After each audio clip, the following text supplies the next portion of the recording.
1947 में आजाद भारत और पाकिस्तान दोनों ने एक साथ अपना सफर शुरू किया था। आज की डेट में इंडिया को दुनिया संकट काल में ब्राइट स्पॉट की तरह देख रही है, जबकि पाकिस्तान की दो ही पहचान बची है। एक तो यह कि यह देश आतंक फैला सकता है, दूसरा यह कि यह किसी से भी भीख मांग सकता है, कहीं भी कटोरा लेके खड़ा हो जाता है। और यही सच भी है।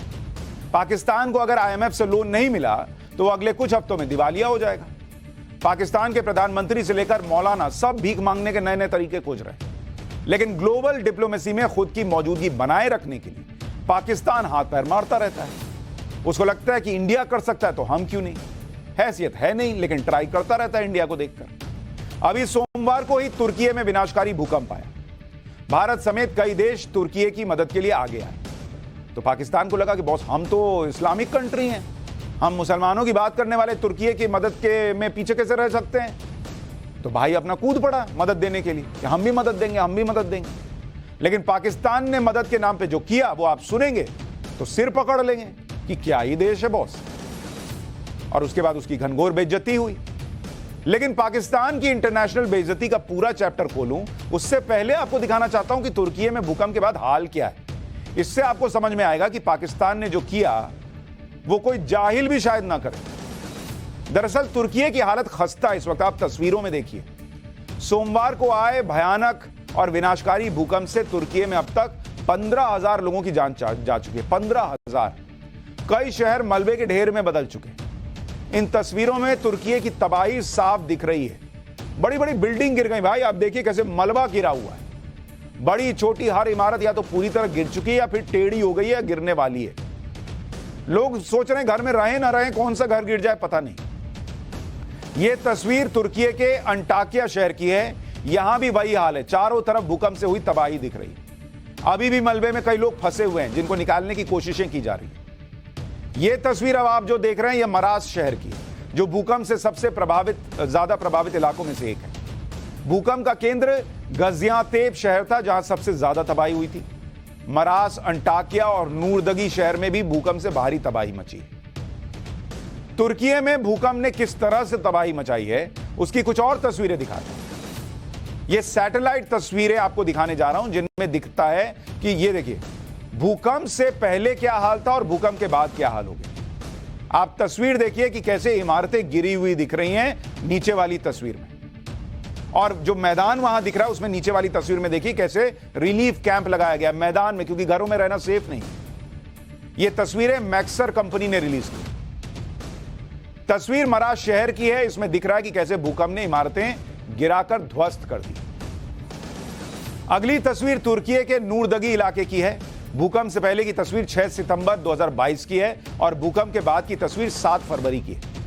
इसमें दिखता है कि कितने बड़े पैमाने पर भूकंप से तबाही मची, इमारतों पर क्या असर पड़ा। इमरजेंसी गाड़ियों का काफिला भी दिख रहा है। इसमें देख रहे हैं आप कैसे पूरा रोड जो है उसमें इमरजेंसी गाड़ियां दिख रही हैं। यह तो तुर्की का हाल है। अब आता हूं इस पर कि पाकिस्तान ने क्या किया कि उसकी घनघोर बेइज्जती हो गई। दुनिया के कई देश भूकंप से प्रभावित तुर्की की मदद कर रहे हैं, तो पाकिस्तान का भी जोश जागा कि हम बॉस कैसे पीछे रह जाएं। खुद कंगाल हो रहा है लेकिन जोश जागा तो गया तुर्की की मदद कर। अच्छा, तुर्की के साथ पाकिस्तान की पुरानी दोस्ती भी है। इसके अलावा दुनिया के सामने अपनी मौजूदगी भी दिखानी थी कि बॉस हम भी मदद करते, देखो हम भी इंडिया की तरह हैं। लिहाजा पाकिस्तान के PM शहबाज शरीफ ने तुर्की जाने का फैसला कर लिया। प्राइम मिनिस्टर बोला कि मैं जाऊंगा, वहां जाकर मैं मदद करूंगा। शहबाज शरीफ 8 फरवरी को तुर्की जाने वाले थे। पाकिस्तान की तरफ से मंगलवार को कहा गया कि तुर्की के लोगों का मुश्किल वक्त में साथ देने के लिए PM शहबाज शरीफ 8 फरवरी को तुर्की जाएंगे और तुर्की की सलामती के लिए दुआ करेंगे। अब बॉस, किसी की सलामती के लिए दुआ करना है तो अपने घर में बैठ के करो, वहां तुर्की में जाके क्या करोगे। ऊपर वाला क्या तुर्की में बैठा है कि वहीं जाके अर्जी लगाओगे कि बॉस इनको बचा लीजिए भगवान। लेकिन उन्होंने कहा हम जाएंगे। अपनी बुद्धि लगानी चाहिए कि वैसे समय में तुम्हारी खातिरदारी करेगा। शहबाज शरीफ ने यह सोचा ही नहीं कि आपदा के समय तुर्की कैसे किसी VIP की अगवानी कर पाएगा बॉस। शहबाज शरीफ चले थे अपनी राजनीति चमकाने, लेकिन तुर्की ने उनके इरादों पर पानी फेर दिया, उसने बेइज्जत कर दिया। भाई तुर्की ने साफ कह दिया कि आपदा के समय किसी विदेशी मेहमान का स्वागत नहीं कर पाएंगे। अभी पूरा देश राहत बचाव कार्य में व्यस्त है, इसलिए यहां आने की जरूरत नहीं है। सब मदद भेज रहे हैं, आप भी वही भेज दीजिए। उसने बोल दिया कि भैया मदद भेजो, तुम खुद मत आ जाओ। और तुर्की गलत भी नहीं है भाई, वो अपने लोगों को बचाएगा कि तुम्हारी खातिरदारी करेगा। किसी देश का प्राइम मिनिस्टर आएगा तो उसमें सिक्योरिटी लगाओगे, उसकी मदद करोगे कि अपने लोगों को बचाओगे। तो उसने सामने से पाकिस्तान को मना कर दिया कि यहां आने की कोई जरूरत नहीं है। अब किसी देश के प्राइम मिनिस्टर की इससे ज्यादा क्या बेइज्जती होगी कि वो कह रहा मैं जाऊंगा और सामने वाला कह रहा कि भैया यहां मत आना, मदद भेजनी तो भेज दो। दुनिया के सामने अपनी बेइज्जती छिपाने के लिए पाकिस्तान ने क्या कहा कि प्रधानमंत्री शहबाज शरीफ ने तुर्की में भूकंप के बाद जारी राहत और बचाव कार्यों को देखते हुए अपना दौरा रद्द कर दिया। अरे भाई, तो जब जाने का बोले थे तब बचाव और राहत कार्य नहीं चल रहा था। लेकिन यही तो दिक्कत है, यहां है ही नहीं इन लोगों का, इसलिए देश भी नहीं चल पाता इनसे। जिस भूकंप में 15,000 से ज्यादा लोगों की मौत हो गई, जिससे तुर्की के कई शहर पूरी तरह से मलबे में बदल गए, ऐसे समय में शहबाज शरीफ मदद की बजाय अपनी राजनीति चमकाने के लिए तुर्की जाने वाले थे और इस चक्कर में एक बार फिर अपनी बेइज्जती करवा बैठे। पाकिस्तान को मैं बताता हूं कि मुश्किल के समय में किसी की मदद कैसे की जाती है। भूकंप के बाद तुर्की की सबसे पहले मदद करने वालों में कोई देश था तो वो था भारत। नंबर 1 पे भारत था, जिसने सबसे पहले कहा कि हम मदद करेंगे। तुर्की के साथ भारत के वैचारिक मतभेद हैं। तुर्की का स्टैंड भी अक्सर भारत के विरोध में रहता है। इसके बारे में आपको पाठशाला में बता चुका हूं। उसके बाद भी भारत ने मदद का हाथ आगे बढ़ाया और यह नहीं हुआ कि प्राइम मिनिस्टर मोदी बोले कि मैं जा रहा हूं या हमारे यहां से कोई विदेश मंत्री जा रहा है। तुर्की की मदद के लिए भारत ने ऑपरेशन चलाया और इस ऑपरेशन का नाम क्या रखा? भारत के ऑपरेशन का नाम है ऑपरेशन दोस्त। ये नरेंद्र मोदी सरकार ने शुरू किया तुर्की को मदद देने के लिए और अब तक 6 विमानों से राहत सामग्री भेजी जा चुकी है। और राहत सामग्री के नाम पर क्या क्या भेजा भाई? राहत सामग्री भेजी, mobile hospital, search rescue team भेज दी क्योंकि वहां अभी भी बहुत सारे लोग मलबे में दबे हुए हैं। गाजियाबाद, कोलकाता से एनडीआरएफ की टीमें तुरंत भेज दी गई। मेडिकल हेल्प की भेजी गई, दवाएं, उपकरण वगैरह। तुर्की के हते इलाके में इंडियन आर्मी फील्ड अस्पताल बना रही है। फील्ड अस्पताल में 30 बेड की व्यवस्था कर दी है। X-ray machine, ventilator, oxygen generation plant, operation theatre, cardiac monitor सब भेज दिया इंडिया ने। धड़ धड़ धड़, ये जानते हुए कि ये हमारा विरोधी है, फिर भी इंडिया चूंकि हर जगह एक तो बड़े भाई की भूमिका में रहता है, दूसरा मदद करना हमारा धर्म है, इसलिए भेज दिया। ये नहीं कि अपने यहां से उठ के चले गए वहां पर पॉलिटिक्स कर। इसके अलावा भी भारत लगातार तुर्की के संपर्क में बना हुआ है और जरूरत के मुताबिक मदद मुहैया करवा रहा है। भारत की मदद पर तुर्की ने धन्यवाद भी कहा। भारत में तुर्की के राजदूत फिरात सुनेल ने ट्वीट किया और लिखा कि टर्किश और हिंदी में दोस्त एक कॉमन वर्ड है। हमारे यहां टर्किश भाषा में एक कहावत है कि जो दोस्त जरूरत के समय काम आता है वही सच्चा दोस्त है। बहुत बहुत धन्यवाद। इसके अलावा फिरात सुनेल ने एक इंटरव्यू में यह भी कहा कि ऑपरेशन दोस्त बहुत ही महत्वपूर्ण ऑपरेशन है और यह दोस्ती का ऑपरेशन है क्योंकि दोस्त हिंदी और तुर्की दोनों में इसका मतलब दोस्त है और यह ऑपरेशन भारत और तुर्की की दोस्ती को दिखाता है और दोस्त हमेशा एक दूसरे की मदद करते हैं। यह वो तुर्की है जो एक वक्त कश्मीर जैसे मुद्दों पर पाकिस्तान के साथ खड़ा होता था। आज पीएम नरेंद्र मोदी की डिप्लोमेसी का नतीजा है कि अब वो भारत को दोस्त बता रहा है और पुराने दोस्त पाकिस्तान से कन्नी काट रहा है। और जब दोस्त पाकिस्तान जैसा मूर्ख हो तो कोई क्या ही करे। अच्छा, उसको भी दिख रहा है कि ये अपना देश बचा नहीं पा रहे, हमें क्या बचाने आएंगे। आपको पाकिस्तान में क्या चल रहा है उसके बारे में भी जानना चाहिए। पाकिस्तान कंगाली की कगार पर खड़ा है। आईएमएफ से जल्दी लोन नहीं मिला तो दिवालिया हो जाएगा। पाकिस्तान में इस समय हालत यह है कि लोगों के पास खाने के लिए रोटी नहीं है। आपको एक वीडियो दिखाता हूं। इस वीडियो में एक आदमी 10 रुपए के चिप्स के साथ सूखी रोटी खा रहा है। ये देख रहे हैं, महंगाई से ये हाल है कि एक चिप्स है और 10 रुपए का चिप्स खरीदा भाई ने और रोटी में लपेट के खा रहा है। ये लोग वो लोग हैं जो बिना गोश्त के इनका खाना गले से नहीं नीचे उतरता है। लेकिन कहां से गोश्त खरीदेंगे, कहां से प्याज खरीदेंगे, इतना महंगा हो रखा है। इस संकट से निकलने के लिए पाकिस्तान को आईएमएफ से लोन चाहिए जो अभी तक मिल नहीं पाया है। आईएमएफ ने जो शर्तें रखी हैं उसे भी अब तक पाकिस्तान पूरा नहीं कर पाया। आईएमएफ खुद पाकिस्तान के हिसाब किताब को चेक कर रहा है। भाई, ये इस देश की हालत है, वहां आईएमएफ के लोग बैठ के चेक कर रहे हैं कि ये क्या कर रहे हैं, क्या नहीं कर रहे हैं, देश चला पा रहे हैं, नहीं चला पा रहे हैं, इनको लोन देंगे तो लौटा पाएंगे, नहीं लौटा पाएंगे, लोन लेके खुद तो नहीं खा जाएंगे, जनता को फायदा पहुंचा पाएंगे, नहीं पहुंचा पाएंगे। और ये बात मैं नहीं कह रहा हूं, खुद पाकिस्तान के प्रधानमंत्री कह रहे हैं कि कैसे आईएमएफ उनका कच्चा चिट्ठा खंगाल रहा है। जो बहुत माली चैलेंजेस हैं इस वक्त मैं बात कर रहा हूं, इस्लामाबाद में आईएमएफ का वफ्द हर किताब देख रहा है, चाहे वो कॉमर्स की है, चाहे वो फाइनेंस की है, चाहे वो पेट्रोलियम की है, चाहे वो पावर सेक्टर की है, एक एक चीज देख रहा है, एक एक धेले की जो सब्सिडी है उसको देख रहा है। हमारा जो इकोनॉमिक जो चैलेंज है इट इज अनइमेजिनेबल, और हमारी जो आईएमएफ के साथ जो शराइत हमने अपने पूरी करनी है वो इट्स बियॉन्ड इमेजिनेशन, लेकिन मजबूरी उसको करना है हमने।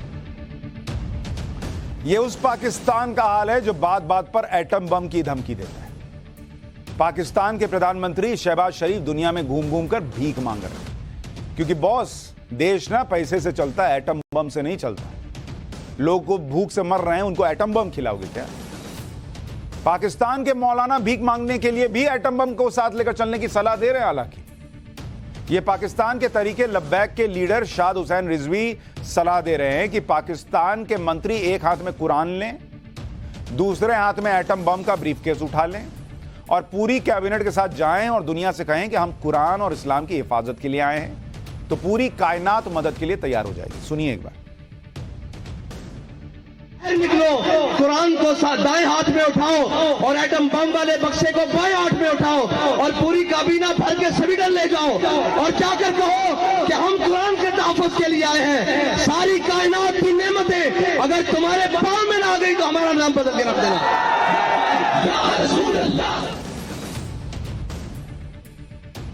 भाई कुरान की हिफाजत के लिए चल रहे हो तो स्वीडन क्यों जाओगे और एटम बम का ब्रीफकेस लेके क्यों जाओगे? ये यहां भी धमका के भीख लेने की बात कह रहे हैं। अगर ऐसा ना हो तो मेरा नाम बदल देना।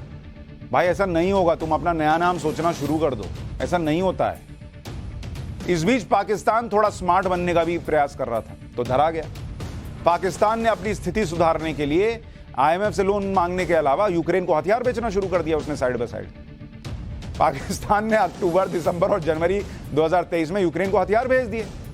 अब पाकिस्तान यूक्रेन को 159 कंटेनर हथियारों की सप्लाई करेगा। इसमें 155 mm तोप के गोले, स्नाइपर राइफल की बुलेट शामिल है। ये कंटेनर BBC वेसुवियस नाम के जहाज से पोलैंड के रास्ते यूक्रेन भेजे जाएंगे। इसके अलावा पाकिस्तान ने यूक्रेन से T-80 UD टैंक्स की मेंटेनेंस का 710 करोड़ रुपए का सौदा कर लिया है। यहां पाकिस्तान डबल गेम खेल रहा है, यूक्रेन को हथियार बेच रहा है और आटे की किल्लत दूर करने के लिए रूस से आटा खरीद रहा है। 10 जनवरी को रूस से 35,000 टन गेहूं पाकिस्तान आया था। इस डबल गेम से रूस भड़क गया। पाकिस्तान को चेतावनी दे रहा है कि भारत में रूस के राजदूत हैं। उन्होंने कहा कि पाकिस्तान जिस तरह से यूक्रेन को हथियारों की सप्लाई कर रहा है उस पर रूस की नजर है बॉस। कह रहा है देख रहा हूं, हथियारों के मूवमेंट पर भी रूस करीब से नजर रख रहा है। रूस ने सीधे सीधे पाकिस्तान को चेतावनी दी है कि जो तुम कर रहे हो वो हम देख रहे हैं, हमसे छिपा नहीं है। अगर पाकिस्तान इसी तरह से यूक्रेन को हथियार बेचता रहा तो उसके नतीजे पाकिस्तान को भुगतने पड़ेंगे। यानी यहां भी पाकिस्तान को लेने के देने पड़ गए। अच्छा, भारत में रूस के राजदूत डेनिस एलिपोव ने यूक्रेन को हथियार बेचने पर पाकिस्तान से जो कहा उससे पाकिस्तान को अपनी हैसियत का भी अंदाजा हो गया होगा। इसके अलावा रूस के राजदूत ने भारत को लेकर क्या कहा वो भी पाकिस्तान को जानना चाहिए और आपको भी।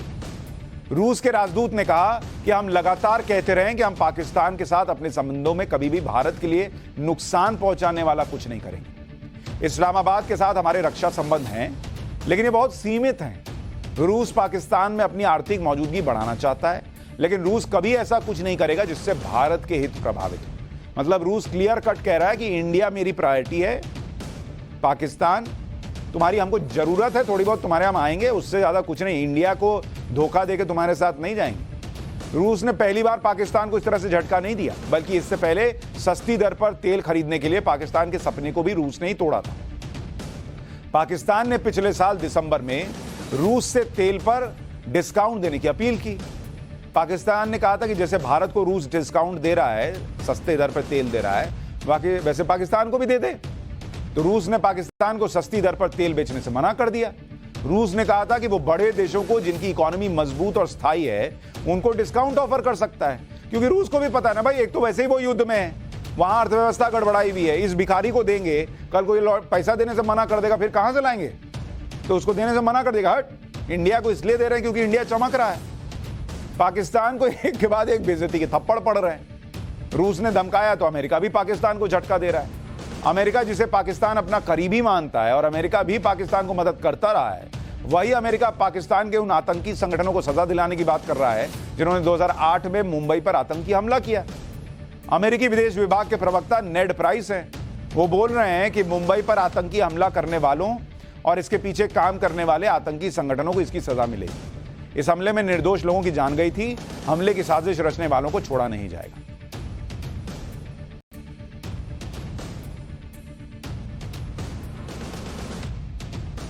तो ये वो कह रहे हैं। रूस और अमेरिका जिस तरह से पाकिस्तान पर दबाव बना रहे हैं, उसकी वजह दरअसल भारत है। दोनों ही देश भारत के साथ अपने संबंधों को पाकिस्तान से ज्यादा महत्वपूर्ण मानते हैं। भारत की इस ताकत के पीछे प्रधानमंत्री नरेंद्र मोदी की डिप्लोमेसी है। पीएम मोदी ने अमेरिका की तमाम कोशिशों और बयानबाजी के बाद भी रूस के खिलाफ कोई सार्वजनिक बयान नहीं दिया। यूएन में रूस के खिलाफ प्रस्ताव पर वोटिंग से भारत गैर हाजिर रहा। रूस से पीएम मोदी ने दोस्ती निभाई, वहां से तेल ले रहे हैं, वहां अर्थव्यवस्था चमक रही है। दूसरी तरफ पीएम मोदी ने दुनिया के सामने पुतिन से यह भी कहा कि यह युद्ध का समय नहीं है, यानी पीएम मोदी ने रूस का साथ निभाते हुए सही राह पर चलने का संदेश भी दिया। तो अमेरिका और दुनिया को यह मैसेज भी दिया कि भारत अपनी स्वतंत्र विदेश नीति और के साथ चलता है और किसी के दबाव में नहीं आता। और वैसे भी इंडिया अभी चमकता सितारा है, कौन इंडिया से पंगा लेगा? लेकिन पाकिस्तान की बेइज्जती हो ही जा रही है, हो ही जा रही है, हो ही जा रही है। इंडिया ही नहीं चमक रहा, चमकता तो हीरा भी। इसलिए पाठशाला में पीएम मोदी का वो प्लान जिससे 1 लाख